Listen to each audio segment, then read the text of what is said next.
Well,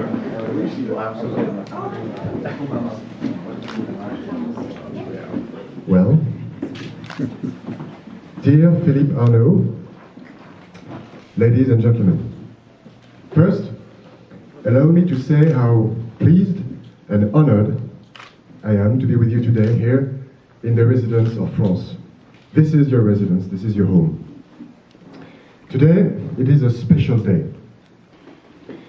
Today we are celebrating a hero whose courage, faith and dedication contributed more than 60 years ago to defend and to preserve the independence of France and to save our common values: freedom, tolerance, justice, democracy.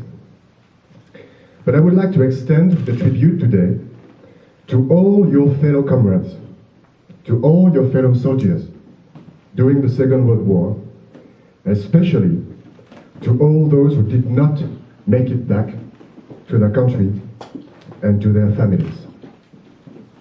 Philippe Arnot, you were born on July the 15th, 1924, in San Francisco, California. You were just 19 years old when you joined the US Air Force in May 1944. After a training period as a B-17 pilot, you served in the 14th Combat Wing, 306 Bombardment Group. From February 1945, you took part in many bombardment missions over the German territory in order to destroy strategic targets such as fuel reserves, rail networks, airfields, and communication centers. Your squadron took also decisive actions to support the advance of Allied troops in Nazi Germany.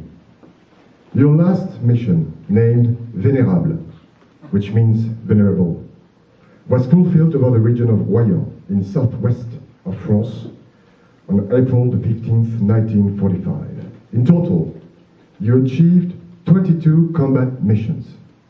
For each of them, you put your life, your young life, at risk. And on the 8th of May 1945, the day Nazi Germany surrendered, you participate in the victory flypast over Paris. You have lived history because you have made history. Philippe Arnot, you did all of this far away from your home, from your beloved family, far from your friends.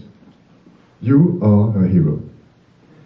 Your great family and your great friends can be proud, very proud of you. It is really difficult for me, if not impossible, to imagine how much courage and bravery it required to fly over France and Nazi Germany and to save, as you did, France and Europe from hell. Courage and bravery are precisely the qualities that Napoleon, Emperor Napoleon, wanted to reward while creating the Legion of Honor in 1802. Your courage and your bravery are precisely the reason why the President of the French Republic, President Nicolas Sarkozy, has decided to reward you the highest French recognition, the Legion of Honor. More than 60 years ago, you came to rescue people you didn't even know. But you can be sure that those people you didn't know have not forgotten. Their children and their grandchildren, I'm one of them, have not forgotten. We will never forget. We, the French people, we know exactly what we owe to the American people, to the American Army, to the US Air Force, and to you personally. Thanks to you, people of my generation were allowed to grow up in a free country. So on this note, permit me to quote from the French President, President Nicolas Sarkozy. He said, I quote, "In France, there are many white crosses where lie some of your comrades who did not return to the United States. Know that their memory is cherished by all the people of France. The sacrifice made by you and your comrades was not in vain. If I'm here before you, it is because men like you did their duty. End of quote.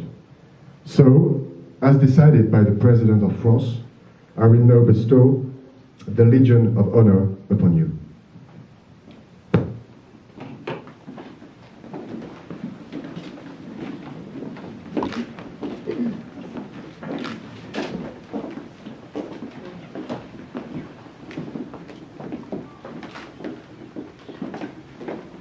Philippe Arnot, au nom du Président de la République et en vertu des pouvoirs qui nous sont conférés, nous vous faisons chevalier de la Légion d'honneur.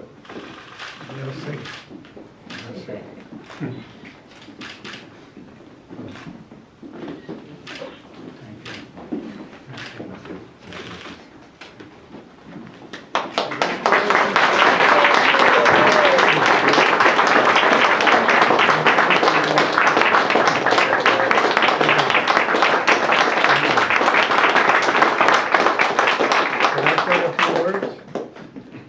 I don't think I need a microphone. I shouldn't. After all those years of running, first I'd like to thank Mr. Serman and his wife Laura for honoring me, so honoring me. I'm very touched. My mother used to say, if you live long enough, almost anything can happen. So this has happened. I want to thank all of you for coming. I want to single out Hayden Reese. Where are you, Hayden? This is the guy who started all this movie. He met me in the gym one day and he said, did you ever have get the Chevalier of the Legion of Honor? And I said, no, I didn't. I don't remember. I got some from the U.S. Air Force medals. He said, well, let me take that on. So he did, to make a long story short, he secured this medal for me. And so I want to thank him and honor him. He's right over here.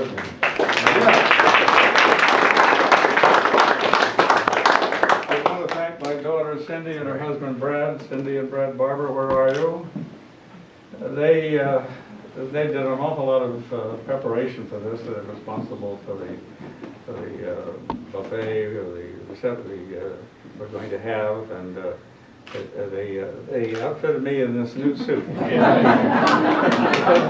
dared to think that the one I had in the 80s was outmoded and a little threadbare. And I guess they were right.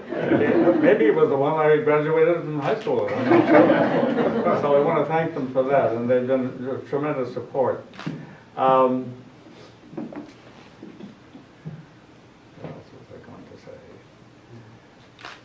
He's pointing, Bob Collins, good God, I almost forgot you, Bob. Right here in front of me, my longtime buddy, Bob Collins, 1947, who is a real hero. He's the only other person that I know of who was in World War II. He was a top gunner on a B-29. When coming back from a bombing mission over Japan, he's waving me off and I won't, I'm going on. The bomb was hung up and the plane was swinging in rough air, and he had to go back with an open bomb bay door and walk along a narrow catway, hanging on, and then with some implements loosen the bomb so it would fall free, because the pilot was afraid it would swing and hit hard and blow up. And for that he received the Distinguished Flying Cross. And lucky guy, he got to be in the Korean War too. So he's been in two of them. I would like to say, as you mentioned, as you were talking, I remember a lot of my friends who didn't make it and were killed. And there were many, of course, I didn't know were killed who deserve this award as well. Thank you. Thank you all for being here.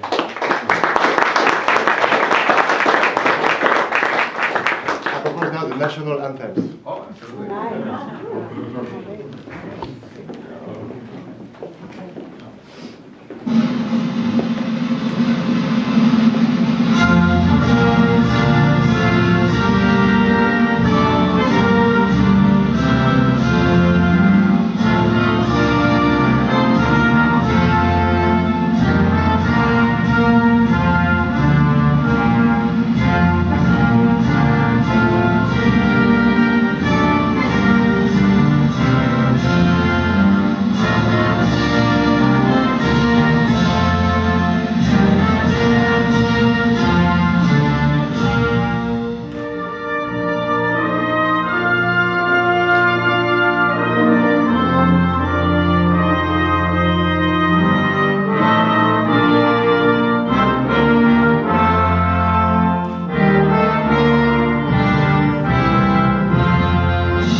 We were risking our lives for democracy, which began in France in 1789 with the French Revolution. And the English had had one about 100 years before, but it was a bourgeois revolution led by Oliver Cromwell. The lower class couldn't vote, women couldn't vote. But with the Declaration of the Rights of Man, the French really established the beginning of Western democracy.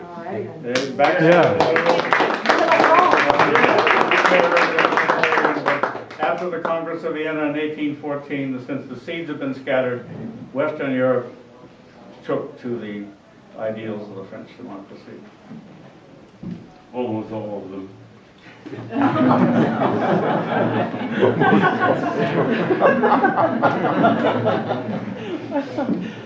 Is there going to be a quiz on that? Do we have a test now? Do we have to take a test on our election? Keep rising the curve.